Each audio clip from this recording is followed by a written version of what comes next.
Hello, this is Dr. Grande. Today's question is, can I analyze the case of the Source family? Just a reminder, I'm not diagnosing anybody in this video, only speculating about what could be happening in a situation like this. If you enjoyed this video, please like it, subscribe to my channel, and consider supporting me on Patreon. I will put the link to Patreon in the description for this video. First, a look at the background of this case, then I'll move to my analysis. James Edward Baker was born in Cincinnati, Ohio, on July 4, 1922. He went by the name Jim. Just as a point of clarification, there are two well-known spiritual leaders named Jim Baker. The one I'm talking about in this video is connected with the Source family. The other one was James Orson Baker, who was born in Michigan in 1940 and would go on to host a television program called the PTL Club. I have a separate video about that particular Jim Baker. So now moving on with the Source family, Jim Baker. Jim Baker served in the Marine Corps during World War II. He made a number of claims about his time in combat, including that he was awarded a Silver Star. There is no record of him being awarded a Silver Star. Jim studied jiu-jitsu and claimed to be an expert. Jim was also a suspected murderer and bank robber. He had been married twice, but left both of his wives. In the late 60s, he moved to California and worked as a stuntman in Hollywood. He took an interest in being a vegetarian and living a natural lifestyle. He studied religion and spiritual teachings and was greatly influenced by a self-proclaimed spiritual guru named Yogi Bhajan.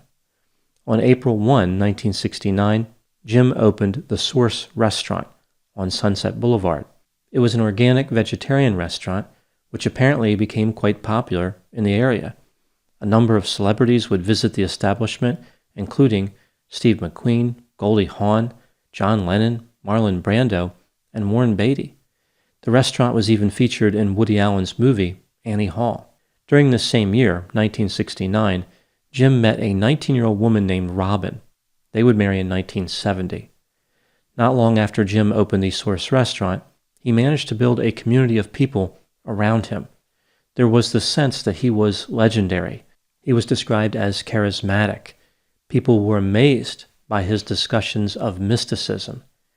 Jim claimed that he had a spiritual awakening. He felt as though God was prevailing through him. People started looking up to Jim as an earthly spiritual leader. Jim started calling himself Father Yod, and essentially took the restaurant community, like the people who worked there, and formed a religious community. Jim selected various parts of a number of religious ideologies to form a new religion. The religion was practiced at a commune, which would become known as the Source family. Jim rented a Hollywood Hills mansion and called it the Mother House.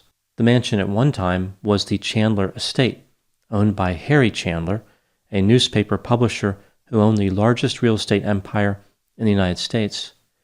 The Source restaurant continued to operate and financially support the Source family. Also helping Jim's financial bottom line was the fact that many people who joined the commune would hand over all of their assets to him and work in the restaurant for free. The Source family commune operated for several years.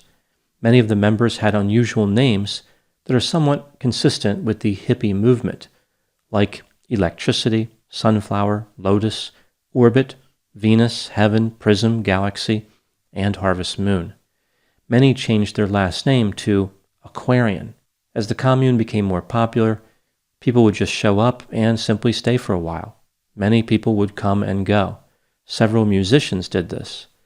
The Source family grew to about 150 people at its largest point. Life at the commune involved meditation, exercise, and marijuana use. Jim referred to marijuana as the sacred herb. Not surprisingly, the commune started to attract negative attention from local residents. Various agencies started investigating. One area of particular concern was how there were underage girls at the commune. Jim started adding a number of wives. Some suspected the reason for doing this was to be able to get around the whole underage component. But interestingly, he was only ever legally married to Robin. Under the law, he could only marry one person, so it's not clear how adding wives who weren't really legally married to him would help him avoid the law. I think it's more likely that Jim simply wanted to have sex with a wide variety of people. Eventually, Jim would have 14 wives and 3 children. His legal wife, Robin, was not happy about this. Some of the other commune members were not either. Several people left at this point. In 1973, the owner of the mansion kicked the Source family out. She had felt pressure due to the events surrounding Charles Manson. Many people drew parallels between Charles Manson and Jim Bakker. There were growing concerns about what Jim Bakker and his followers were capable of. The Source family moved into another house, which Jim called the Father House. At this point, the Source family comprised 140 members. They were all squeezed into a house with 3 bedrooms and 3 bathrooms. The members would take 4x8 pieces of plywood and mount them up onto the walls for sleeping arrangements. Like they built a bunch of cubbies that they would sleep in. It was not particularly comfortable. Some people actually slept outside. Jim and a few of the members started a band. They approached many record labels, but were denied every time because their music was horrible. The record labels probably were all stocked up on cult bands as well. Not discouraged by their lack of talent and these repeated rejections, Jim and the band played at various places, like local high schools, in order to recruit members into the family.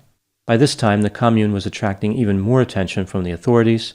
They were being visited by the health department, building inspectors, and of course the police. It probably didn't help Jim's case that he was telling people he wanted to grow the commune to 4,000 members. So 140 up to 4,000. People were really worried that he was going to become a threat to the community. The straw that broke the camel's back was when one of the babies born at the commune developed a staph infection. In breaking with their belief system, the commune members did take the child to the hospital, but either way they had attracted negative attention.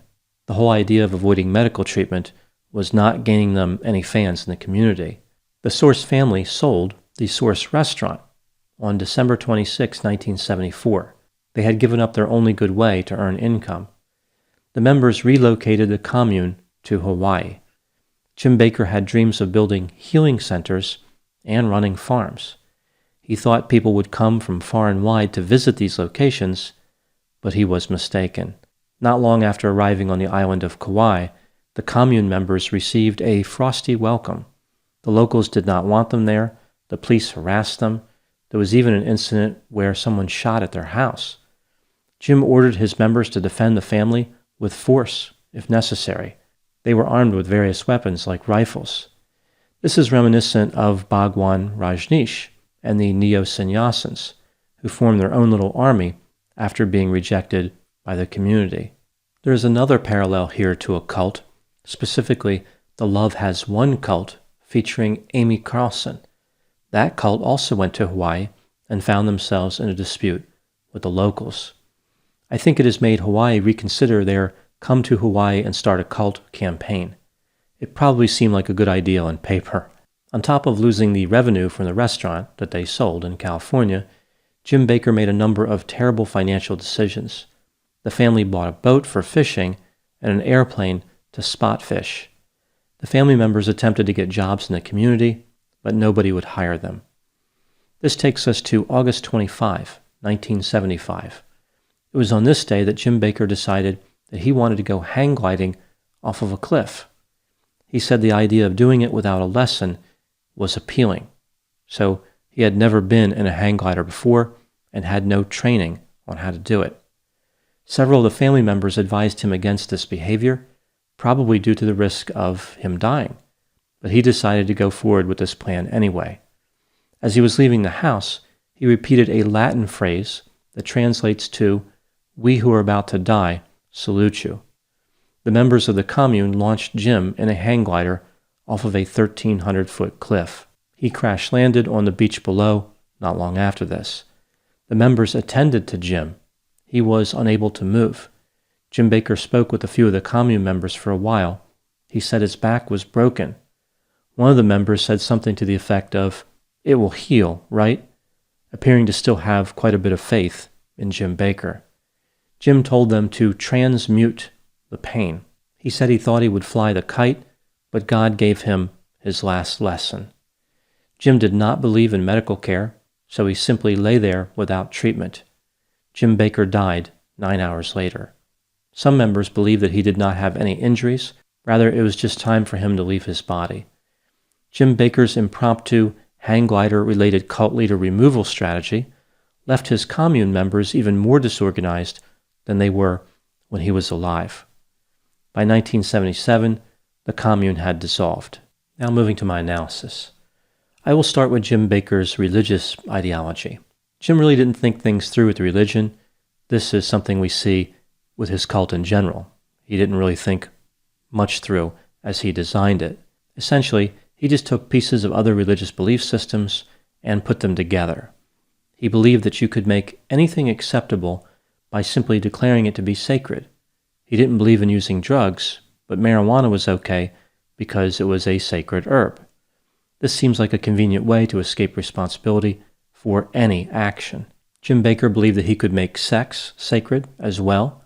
He pressured all the members in the commune to participate in a magical sex ritual.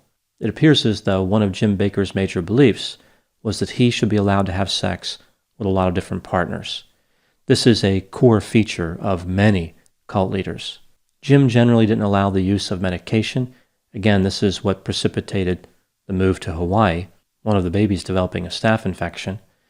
The Source family was not a democracy. Rather, it was a dictatorship, and Jim Bakker was in charge. He convinced the members of the commune that they were a special chosen people.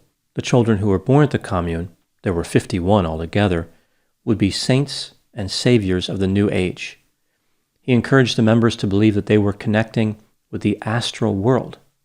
In accordance with this belief, the members would dress in medieval clothing, manifest bizarre behavior, dance erratically, and manifest strange shaking movements. They even believed that they were seeing things like vampires. Eventually, Jim gave himself a promotion from being Father Yod to being God himself. He referred to himself as Yahweh. He said, "I am the light, I am the way, the Son of the Father." Not long before his death in Hawaii, Jim admitted that he was just a man. Jim Bakker was 6'3" and had facial hair that resembled Bhagwan Rajneesh, another famous self-proclaimed spiritual guru who I mentioned before. Bhagwan Rajneesh also liked Rolls-Royce cars. Jim had a Rolls-Royce. Seems to be a thing with cult leaders, that particular brand of car. Jim Bakker had a profound effect on many of his followers. They believed he was magnetic and charismatic. One member said that Jim's head turned white and God would speak through him. Another proclaimed that when he touched Jim, he knew Jim was his savior, and Jim's laughter was like thunder rolling in the heavens. Not wanting to be outdone, another one of Jim's followers said that she saw lightning bolts come out of his ears. I can picture an awkward conversation between Jim Bakker and his ear, nose, and throat specialist. The ENT would say to him, "Jim, I have some bad news and some good news. The bad news, it appears as though lightning is coming out of your ears. But the good news is you don't need to worry about finding a charging station for your Tesla." As it turns out, Jim was many years ahead of his time. There's a documentary about the Source family that's largely written from the perspective of former members. It tries to paint Jim Bakker as a profound spiritual leader who was somewhat misguided, although it does address some of his more serious shortcomings. I don't think the documentary was balanced, but they made some effort. What I find so interesting about the documentary is how some of the commune members went on to essentially deprogram themselves. They escaped the cult in every sense of the word escape. Others were not as fortunate. They appeared to be trapped in the same mentality as they were when the cult was active. This is yet another parallel to Bhagwan Rajneesh. When his cult fell apart, many of the members were upset. They felt lost and confused. They did not know how to make their way in the world. I think this speaks to how some people really need to be attached to a cult or something like a cult. They feel lost without this type of community, something like the Source family, where you have all these people following one self-proclaimed spiritual leader. When this type of community is gone, they miss it and return to having no sense of direction. I think the lesson here is that there will always be people vulnerable to cult leaders. There will always be a population con artists like Jim Bakker can exploit. Those are my thoughts on the case of the Source family. Please put any opinions and thoughts in the comment section. They always generate an interesting dialogue. As always, I hope you found my analysis to be more intriguing than lightning ears. Thanks for watching.